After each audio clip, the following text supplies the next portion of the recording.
It is once again time for another cozy game roundup, where we rank every single cozy game I've played in the last month and a half. I think that's how long it's been since the last video we did like this. As always, this video will include games I've already spoken about, games I've streamed, and also games I've never mentioned on the channel before and have been playing behind the scenes. And technically one game that's not on the Nintendo Switch yet, but I feel like I needed to include anyway. And just a small disclaimer, none of the games on this list are particularly bad.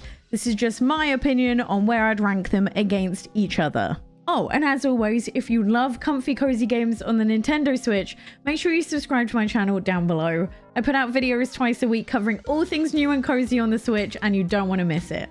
So the worst game I have tried this month so far has been the Bratz game. I don't really know what possessed me to buy this. No, actually, I do know what possessed me to buy this. Nostalgia. I used to love Bratz dolls. I had far too many of them. And as soon as I saw this game, I was intrigued. I really cannot decide if the Bratz game is funny because it's very self-aware, or it's in fact not self-aware at all, making it hilarious. Maybe a mixture of both at this point, to be honest. I will say that despite the way this game maybe looks on first glance, I had a shocking amount of fun playing it. It made me laugh a number of times. You basically play as the Bratz, and you run a magazine. And your goal for the day is to find something to publish an article about. This normally means you just run around in the town and find someone who needs your help. Now the quests are kind of split into side quests and main quests. The side quests just give you money and fashion points, and the main quests are the things that eventually become your articles.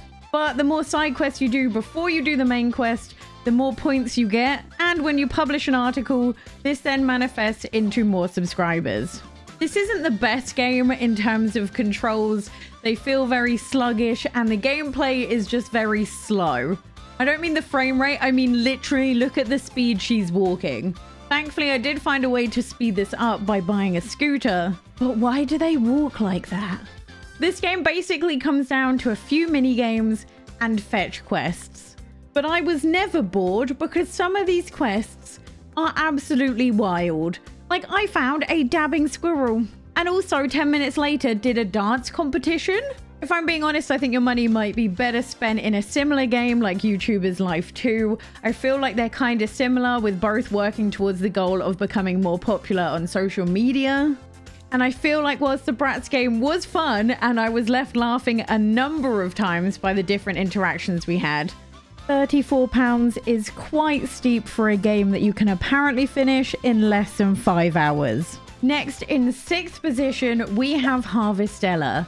Now, I want to preface this whole thing by saying I'm only about 4 hours into the game, as the game literally came out today. Again, definitely not a bad game. I just think this is possibly a badly priced game. Again, take that with a grain of salt. I don't actually know how long the game is. I just think for the way it looks and feels on the Switch, it's quite expensive. For those of you who don't know, Harvestella is an RPG / farming sim, where not only do you go off and do the story, which we'll get to in a second, every day you come back to your farm, which you need to manage, and selling the produce that you make on your farm is the main source of revenue to upgrade your tools and fighting equipment. To me, the story is by far the strongest part of the game. The whole first couple of hours are just building up the lore around this thing called Quietus, the season of death. During this time, not only can no crops grow, but people can't even leave their house. And roaming around the town, you find out that the season of Quietus is getting longer every time it rolls around. And of course, it's up to you to figure out why and to try and prevent it. The story is genuinely really interesting and really engaging. The only thing that let me down personally was that there was no voice acting whatsoever. Dependent on the length of the game, it could probably be forgiven, but I personally feel that an RPG with no voice acting whatsoever definitely lacks character for me personally. Speaking of character, one of my biggest issues with this game is the lack of character customization.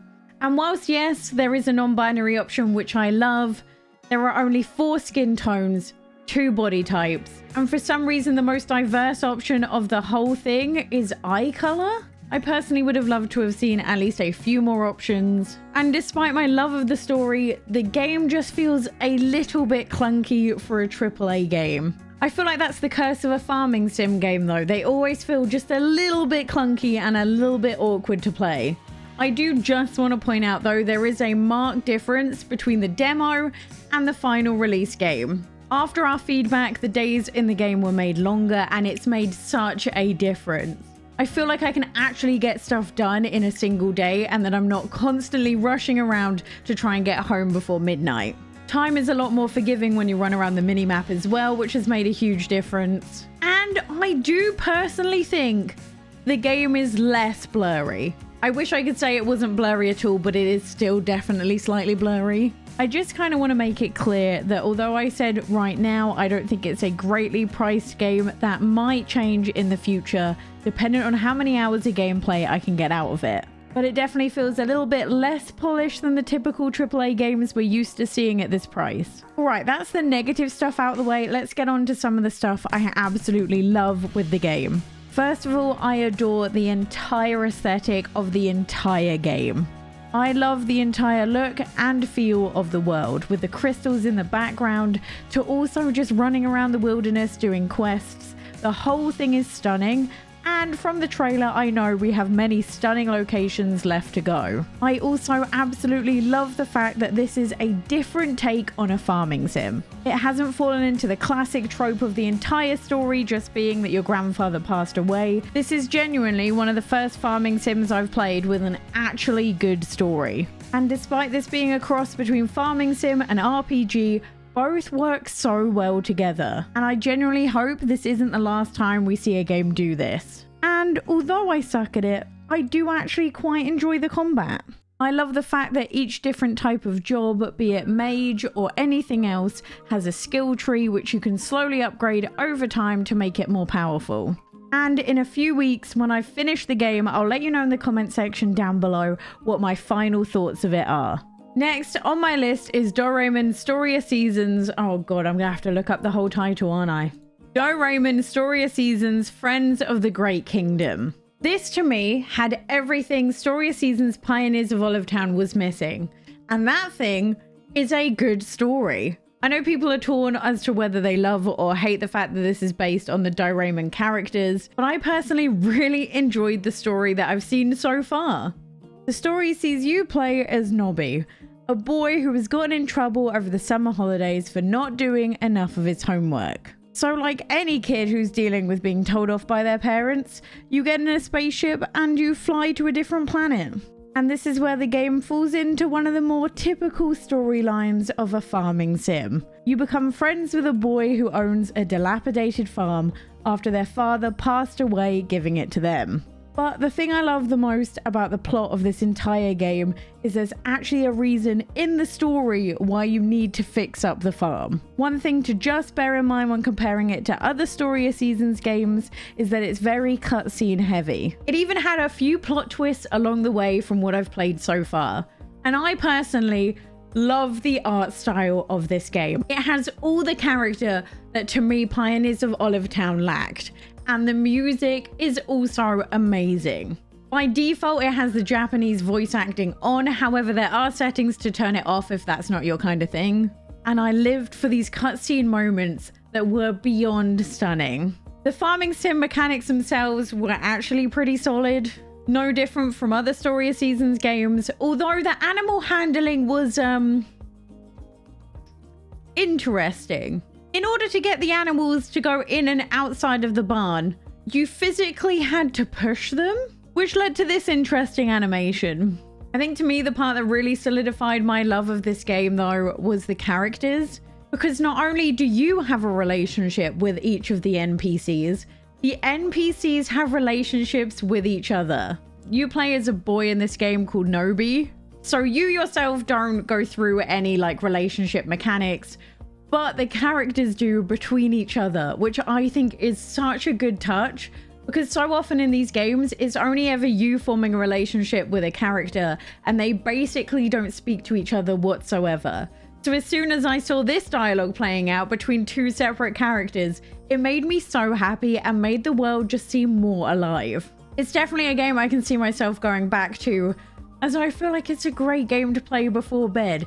It's just so whimsical in the best possible way. In fourth place, and honestly I was debating whether it was going to be tied with Story of Seasons, is Lonesome Village. This was probably one of the games I was looking forward to most this month, as it was described as a cross between Legend of Zelda and Animal Crossing. And honestly, the Legend of Zelda ties are stronger than I maybe originally thought. You play as adorable fox who comes across this town that's completely empty. And you learn that the reason that it's empty is that a cult stole all of the townspeople and put them in a tower. It then becomes your job to go into the tower, solve puzzles, and one by one return all the villagers back into the town. Each floor holds a different villager, and as you release more of the villagers, the town itself becomes more lively, and the more life sim elements become more prevalent. You can fish, you can farm, there's shops, you even get given a house which you can decorate both on the inside and outside. And it's also your job to help out each and every one of the villagers who has a problem that needs fixing. The puzzles themselves, I think, are the perfect difficulty. They had the perfect mix between being just difficult enough that you feel like you engaged your brain, but not so difficult that you wanted to just give up. The puzzles had such a wide variety from what I've seen so far, and all of which I enjoyed doing thoroughly. I think the balance between life sim elements and puzzling is also great. To get to each floor, you need a certain amount of hearts, which you can only get from helping villagers out.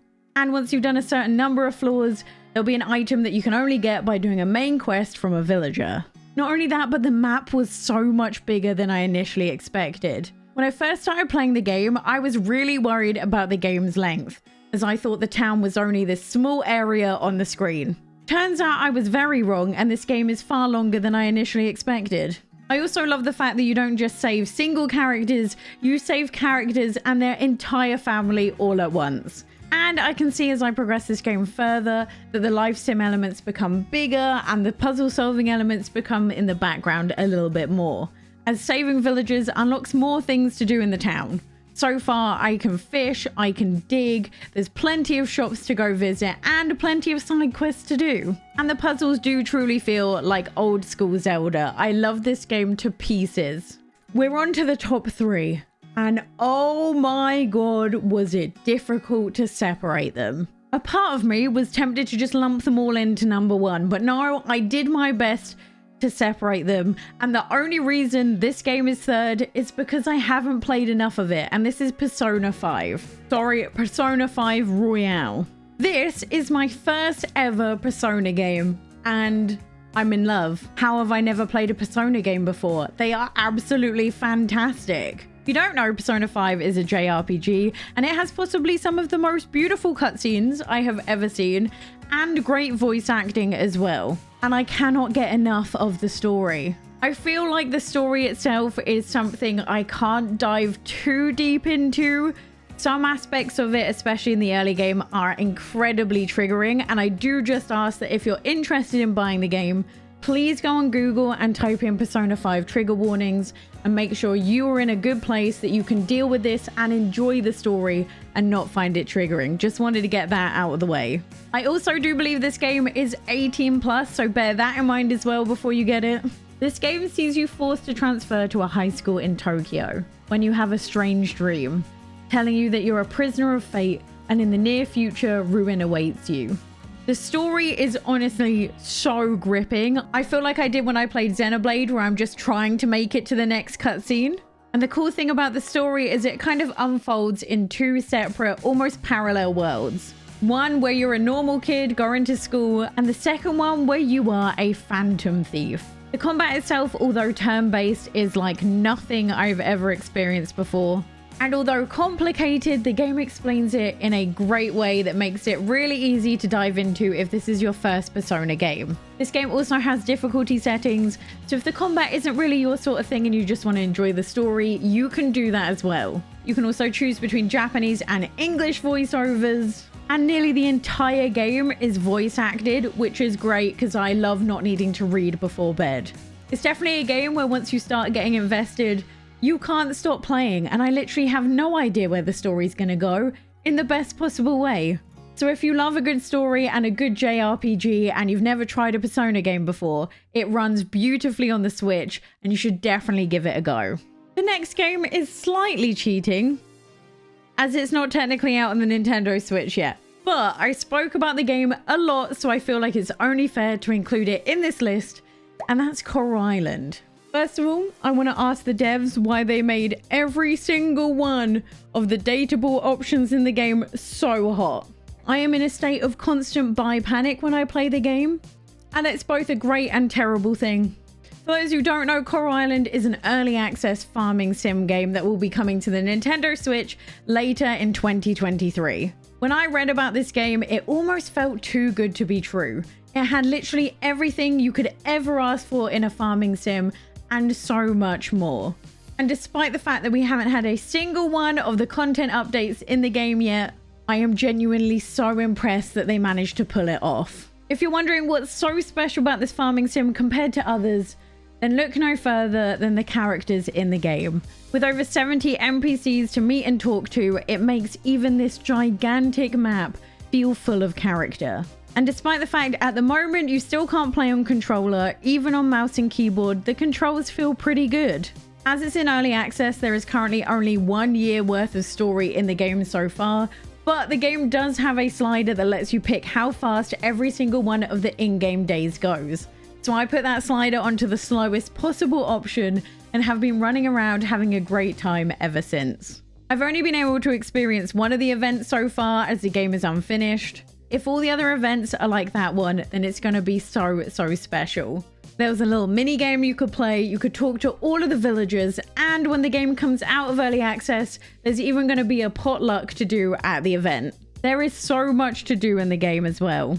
There's a museum that you need to fill with artifacts, fish, and bugs, and in the future when you upgrade it, also fossils. There's a giant mine to go explore, where if you reach the bottom of the first shaft, you don't even have to worry, as there's 3 more shafts to go and explore that are each progressively more difficult. And if fishing and catching bugs weren't enough for you on top of all of this and the farming, then you can also go clear up the ocean by diving. That is probably one of my favorite things to do in the game, and it's definitely occupied the most amount of game time for me. Despite having the game on the slowest mode possible, I feel like there is constantly more to do. And I keep on unlocking new ways to make my farm look beautiful. I truly believe in 1 year, this is going to be the farming sim to beat. I've been having a great time playing it, and it's truly going to be at home on the Nintendo Switch. I was going to say drum roll for my #1 game, but if you watch the videos on my channel, this is going to come as no surprise whatsoever. #1 on my list of games I've played in the last month and a half is No Man's Sky. And yes, this game is cozy, okay? There are so many settings in the game that you can change to make sure you can have the optimal cozy experience. It's cozy, and it's also one of the best ports I have ever seen on the Nintendo Switch. No Man's Sky is literally a cozy space exploration game. And the game truly has no limits, as it's procedurally generated, meaning there is literally no end to the space you can explore. Every single planet you land on has different conditions, therefore meaning it has different minerals, different rocks, different creatures, and different plant life. All of which you can catalog and even name for yourself if you're the first person to find it. Every single one of those dots you see in the sky is a sun. Each sun you can go to and is surrounded by planets and moons that you can land on. And if you're someone like me that doesn't do too well with the mindless exploring, there's also a main story to follow that takes you to loads of interesting and amazing places, along with a ton of side quests that do the same. Although the game can be complicated, the story does a really nice job at kind of also acting as a tutorial and teaching you everything you need to learn. I was originally playing this on PC, and I was worried when I saw that it was on the Switch about how the controls would work with a controller.